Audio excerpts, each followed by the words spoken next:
सतत सत्ताधारी इतर विरोधी पक्षाच्या नेत्यांना, आमदारांना, खासदारांना किंवा खालच्या नगरसेवकापर्यंत लोकप्रतिनिधींना का फोडतात?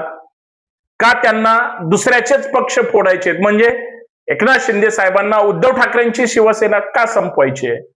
भाजपला, राष्ट्रवादी आणि इतरांनाच का संपवायचंय? पक्षांतर बंदी कायदा वगैरे याचं काही वाटतं की नाही? हा देश खरंच कायद्यावर चालतो याच्यावर लोकांचा विश्वास बसला पाहिजे की नाही? सगळ्यात महत्वाची गोष्ट, माननीय सर्वोच्च न्यायालयामध्ये या संबंधी पक्षांतर बंदी कायद्याबद्दल माननीय सर्वोच्च न्यायालय काहीच बोलायला तयार नाही. म्हणून संसदेमध्ये जे बिल येणार आहे, जर ते आलं आणि पक्षांनी सोयीनं जर त्यांच्या पद्धतीनं तो कायदा करून घेतला, हे सरकार पुढचे 50-100 वर्ष सत्तेतून हटणार नाही.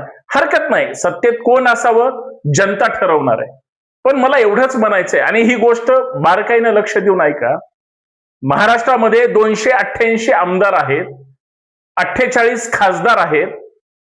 माझी एकनाथ शिंदे साहेब असतील किंवा भारतीय जनता पार्टी असेल, सुनेत्रा पवार असेल, इतर काँग्रेस असेल, उद्धव ठाकरे असतील किंवा शरद पवारांचे राष्ट्रवादी असेल, सगळ्या राजकीय पक्षांना एक विनंती आहे की तुम्ही 288 आमदार प्रत्येक जण लढा, 48 खासदार सगळे स्वतंत्र लढा, आणि ज्यांना कोणाला ताकद दाखवायची त्यांनी स्वतःचे उमेदवार 100% निवडून आणा.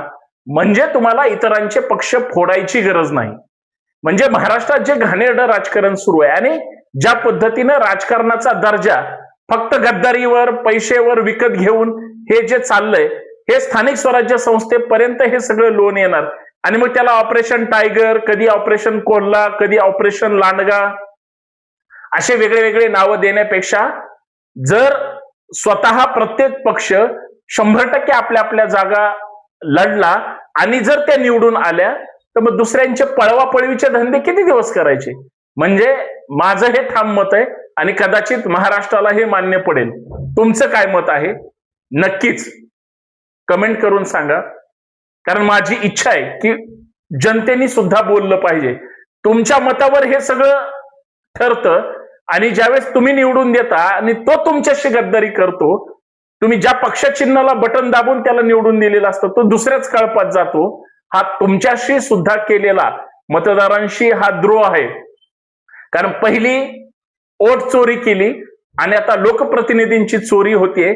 महाराष्ट्रानं हे खरं तर सहन करू नये, खपवून घेऊ नये. म्हणून बोला आणि हा